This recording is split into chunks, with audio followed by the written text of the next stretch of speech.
Hello, everyone, and welcome to Slash Film Daily for Friday, February 21st, 2020. On today's episode, we're going to talk about the latest film and TV news. This is Slash Film Editor-in-Chief Peter Sciretta. And joining me on today's podcast is Slash Film Senior Writer Ben Pearson. Hey, what's going on? And writer Hoai-Tran Bui. Hey, everyone. Okay, let's dive into it. We have a bunch of news to get to that we didn't cover earlier in the week. Let's start off with the Batman. First of all, have you guys seen this? There's been some set photos online from this movie, the Matt Reeves reboot of the DC Comics Batman. I wanted to hear what you guys thought of this outfit, because I know we got this camera test that Matt Reeves posted on his Vimeo, which kind of showed him in darkness and some vague red light. But now we're finally getting to see the outfit in a set photo, which we should, say is not official. It's people, on set taking photos, and it's just one scene of the movie, and it's actually just one stunt of the movie. So it could look, Batman has different outfits. It could look very different. So we should say that, some of the stuff leaks out early from, paparazzi and stuff, and then fans overreact, and then it ends up being fine in the eventual movie. So, not to say that we're freaking out about this, but I wanted to hear what you guys thought of Batman. I'll start things off first by saying I like how tactile and physical and real his outfit looks. I love the ears. The ears look very different than any of the Batman that we have seen on the big screen. I guess probably most like the Adam West Batman. I do not like there's some things on his arm guards that look really I don't know. It's a weird line to ride where you're trying to make things look physical and real and not like a superhero outfit, but then it looks just like you're wearing football gear. Ben, what do you think? My first thought was that this is one of many costumes that we're going to see. Like you were saying, Batman has a bunch of different outfits for different tasks and stuff. This seems to be more, armor driven than anything else. So I don't know. It's always tough with early photos like this. What is the context here? What's going on? So I hesitate to make any sort of snap judgments, but I guess just based on this image and this image alone, I don't know. I mean, I'm not a huge fan of the armored up Batman look. I always prefer him, more in the shadows and in stealth mode, sneaking around and doing his detective thing.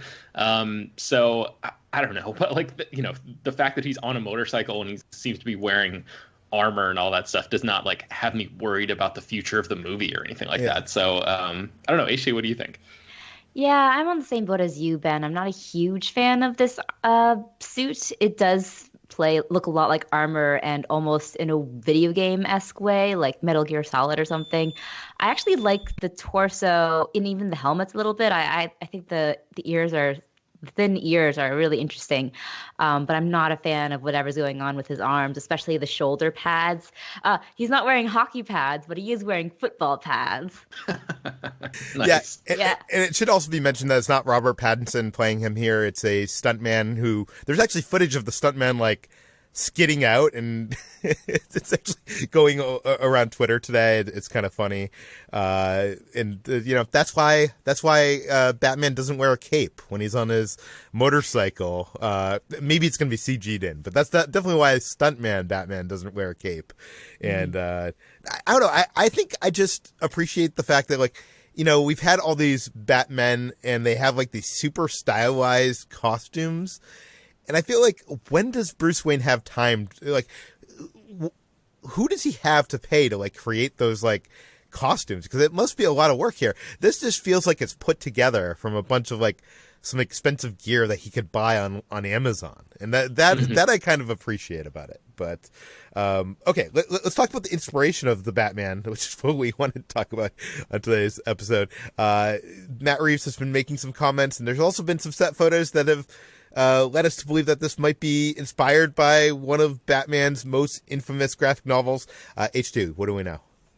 Yeah, well, speaking of the put together quality of the bat suit that we were talking about before, Matt Reeves has tweeted a panel of Batman Year One, the Frank Miller graphic novel or comic arc that shows Batman in his first year in his crime fighting career, and having like that sort of more put together haphazard style does reflect a Batman early in his career. But in addition to that, there have been some photos posted online of jack-o'-lanterns on the set of the Batman, which also lends credence to the speculation that Jeff Loeb and Tim Sale's graphic novel The Long Halloween may also serve as inspiration for Matt Reeves' movie. A lot of fans have been kind of theorizing that The Long Halloween could be an inspiration for this upcoming movie. First of all, it has a lot of the Bat villains in it, and it is kind of in the comic book world, it's kind of a follow-up to Year One, so that kind of leads credence to, you know, him posting that panel. I know Nolan kind of took some inspiration from it for The Dark Knight, because it does have kind of like the origin story of Harvey Dent, who might be in this movie, and I don't know. I think it could be good, because do you know the plot of The Long Halloween, HC? I do. I never read The Long Halloween, but I do know that it has to do with, is it like a calendar type of villain? Yeah, serial killers who's killing people killer on different holidays. And Batman is like trying to, you know, solve the case. So it's kind of a detective Batman story. If this is based on The Long Halloween, I want to know what do you guys think? Does that excite you, that it's kind of like a detective serial killer Batman story? Yeah, that's really exciting to me. I've long wanted the movies to delve more into the greatest detective aspect of the Batman. We've always just seen the more crime-fighting, punching aspects of the character. But he's known for being one of the best detectives in the world.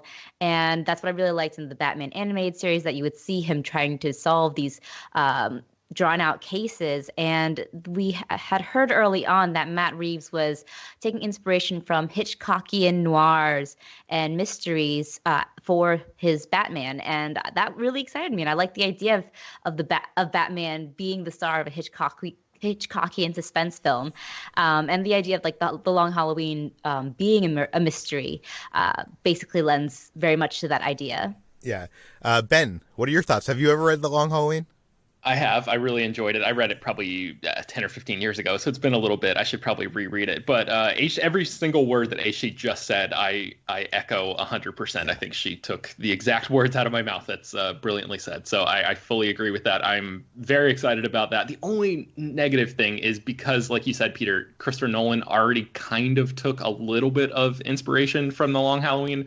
The Dark Knight is not by any means a Long Halloween adaptation, you know, at all, but just the fact that the tones might be a little bit similar, that's the only thing that gives me you know, a tiny bit of pause here. Is like I would prefer the Batman movies to be you know, pretty wild swings in different directions. I just like the idea that this character can sustain lots of different tones, and has over the years, and I would love to see a version of Batman that's not just, oh, we're going back to, you know, we had super gritty, real. We had Batfleck for a while, and now we're going back to like the Christian Bale thing. I sort of wished it was going off in like a different direction, but maybe that will still happen. Who knows? Yeah, and The Long Halloween is one of the best Batman runs, in my opinion.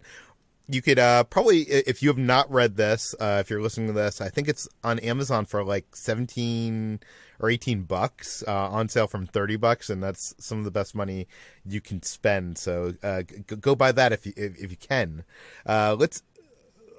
We should also talk. There's also some fans theorizing that this movie could introduce Robin. Yes. So a casting call for extras who will, with circus skills, suggests that the Batman will give us a glimpse of the Flying Graysons, which is the circus couple / team whose son Richard Grayson becomes Batman's sidekick Robin. And this is also in lines with a recent report from Forbes that Reeves has plans to introduce characters like Robin and Batgirl. So there's nothing solid as of yet, but that would be exciting and definitely a different turn than Batmans we've seen in the past, because those have shied away from Robin, because he's definitely more in line with the campier, more lighthearted sides of the character. But I would be excited to see Dick Grayson, my favorite boy, appear on the big screen. Wait, why is Dick Grayson your favorite boy? I love how I just love his character, and I love that he is a character created for the female gaze, as well as being so much so the lighthearted companion to Batman, and kind of having almost being Spider-Man-like in sort of his banter and dialogue, and just kind of lending to the Batman found family dynamic too. So I love Dick Grayson. He's my favorite. Well, if they introduced the Flying Graysons, wouldn't Dick Grayson be a much younger boy in this? Like, yeah, we'd have to wait a little bit. Yeah, I guess, and that would probably set up kind of like I don't know, like, can you do another like lone wolf and cub story now that like Mandalorian is kind of taking over pop culture today? I feel like you can't. And not to say that Dick Grayson is a cub, but he is a young boy, so I don't know.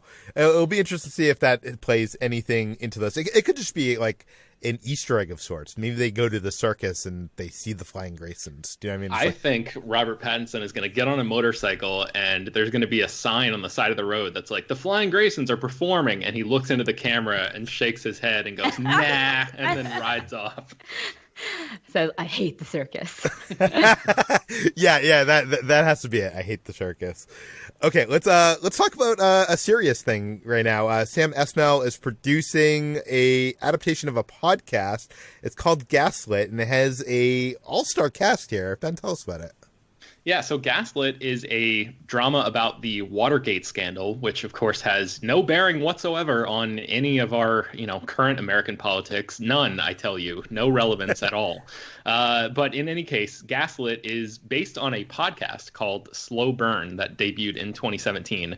And Sam Esmail, who is responsible for Mr. Robot and the Amazon series Homecoming, is executive producing this TV adaptation that is going to star Julia Roberts, Sean Penn, Armie Hammer, and Joel Edgerton. Joel Edgerton and his brother Nash Edgerton, who have directed a bunch of movies between them, are actually going to be directing and executive producing this show. Also, Gaslit is, I'll read the description here. It says, it's a modern take on Watergate that focuses on the untold stories and forgotten characters of the scandal, from Nixon's bumbling opportunity subordinates to the deranged zealots aiding and abetting their crimes, to the tragic whistleblowers who would eventually bring the whole rotten enterprise crashing down. So again, no relevance at all to anything in modern day. So is this the TV version of the sequel to the Steven Spielberg movie from a couple of years back that we were looking for? Oh, yeah, I guess so. What was that? The Post? The Post. Yeah, I was looking for the name, The Post. It led off with that like end credit scene that set up Watergate. Yeah, it sounds like it might be something like that. Yeah. So yeah, I mean, this is obviously like a great cast of people. Julia Roberts is going to be starring as the wife of the Attorney General. That's going to be played by Sean Penn, and she is playing Martha Mitchell, and Martha Mitchell was apparently the first person to publicly sound the alarm on Nixon's involvement in Watergate. So it seems like maybe a juicy role for her.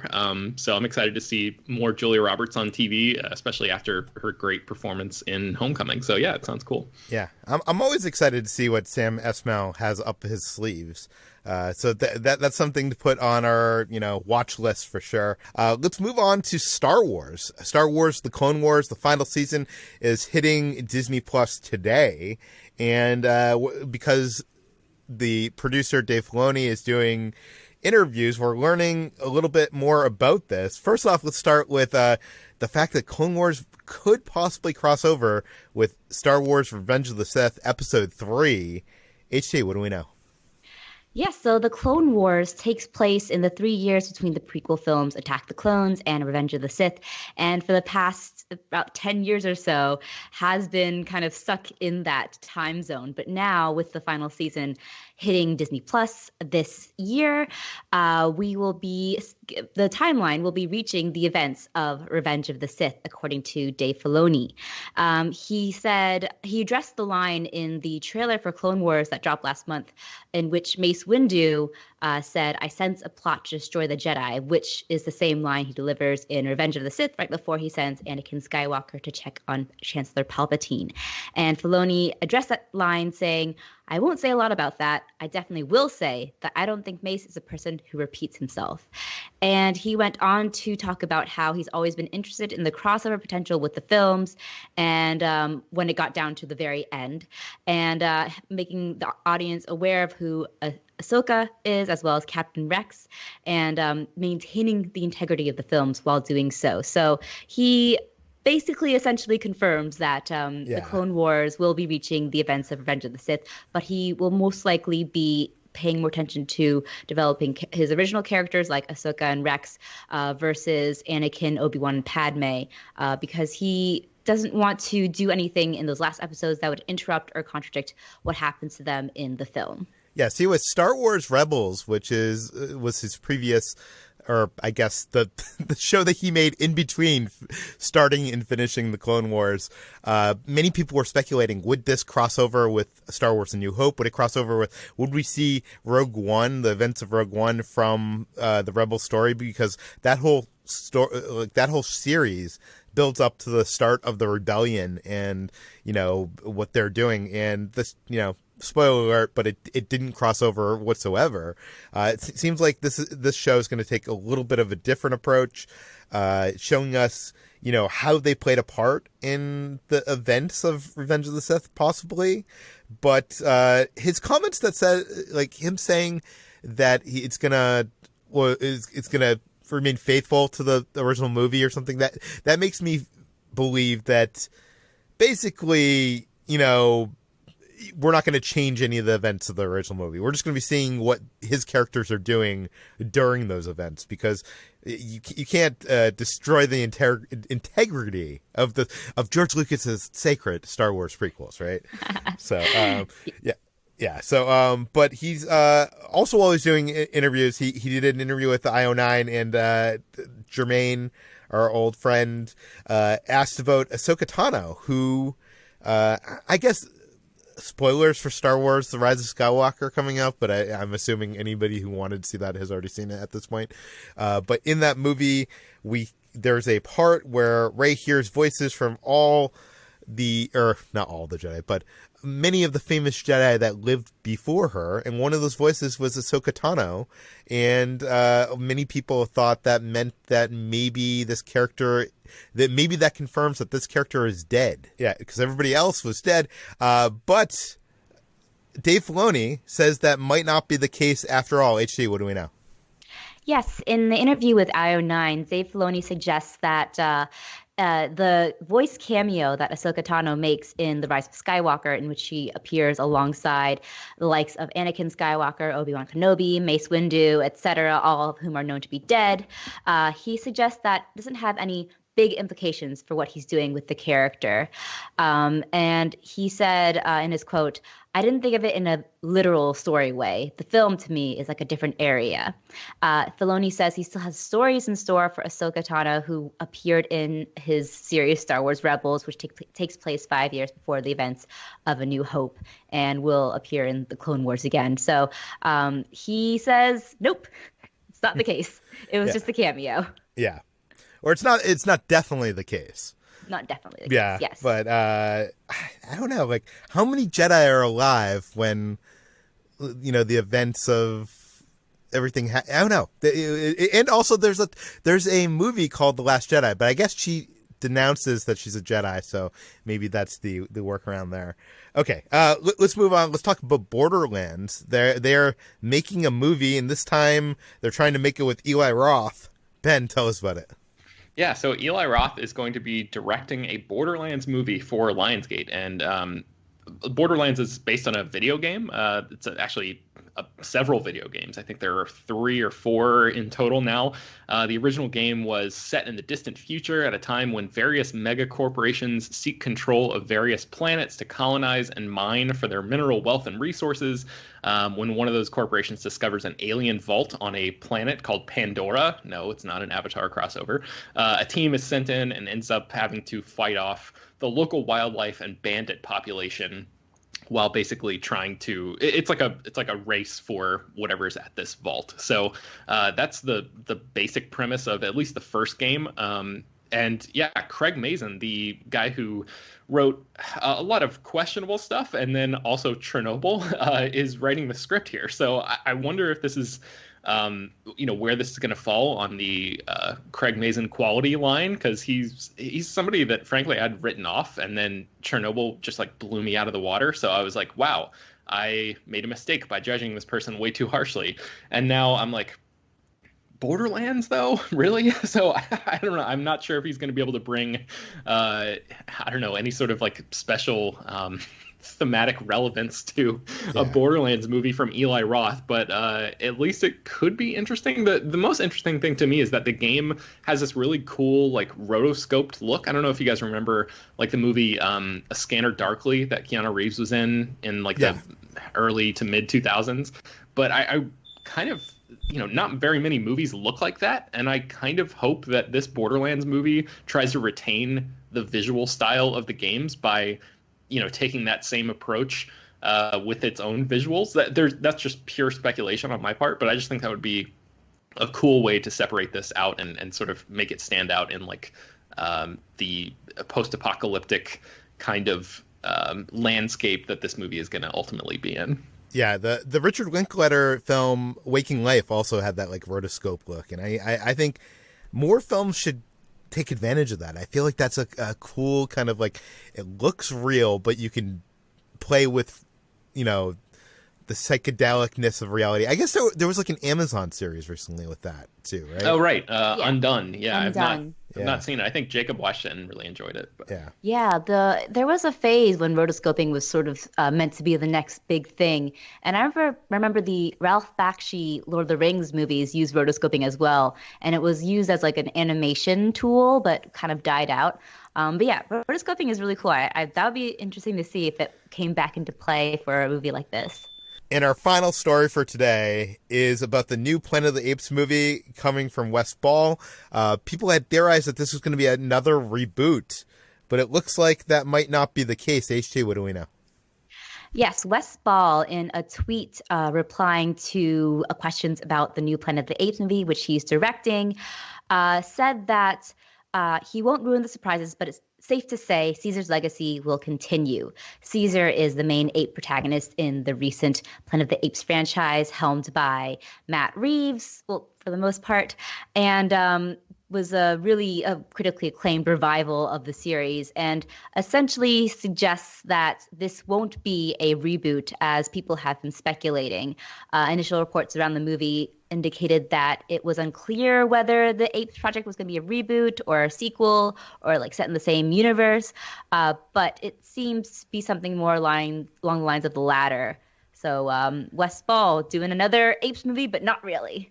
So is this going to be in the same universe as Matt Reeves' Planet of the Apes? I'm guessing so. It is very unclear, but from saying Caesar's legacy will continue, it seems to suggest he won't touch on Caesar. He won't, tackle that character at all. Just create his own character. I'm not sure if it means he'll be in the same universe or if he's doing something completely new. But we'll see. I mean, I guess I don't want to see the same thing play out. Maybe it would be good to start this, further down the line when humans are much more rare. Or maybe it's when maybe they're going to start it like they, and start it in the future where the apes have taken over. I don't know. Ben, what would you like to see? It's true. All of it. That's my vibe here, is that it feels like it's going to be, so far in the future where Caesar and all of that stuff, like you could maybe look at it like it was a myth, or maybe I guess if apes are still the main characters, which they should be in a Planet of the Apes movie, then maybe it wouldn't be like Caesar was a myth. Maybe it would be like he was, like this revolutionary figure, like he actually was, and maybe the apes have gotten complacent or something, and maybe there's a new conflict that arises there, and people have to like look to Caesar's example to start a new revolution or something like that. It's gonna be a new female ape, and she's gonna call herself Ray Caesar. Yeah, and they'll have a statue of Caesar, and he'll be like in the form of the Washington Monument. So yeah. Okay, we did it, what guys. What could go wrong? Oh my God, the fire alarm at my condo has been going off this entire recording. We've had to stop and start the recording many times, and it's now back on. So I think that means it's the end. We have reached the end of today's Slash Film Daily. Thanks everybody for listening. You can find more of all our work at Slash Film. You can find this podcast, Slash Film Daily, on iTunes, Google, Overcast, Spotify, all the popular podcast apps. Please feel free to send your feedback, questions, comments, concerns to us at peter@slashfilm.com, and rate and review this podcast on iTunes. Tell your friends, spread the word.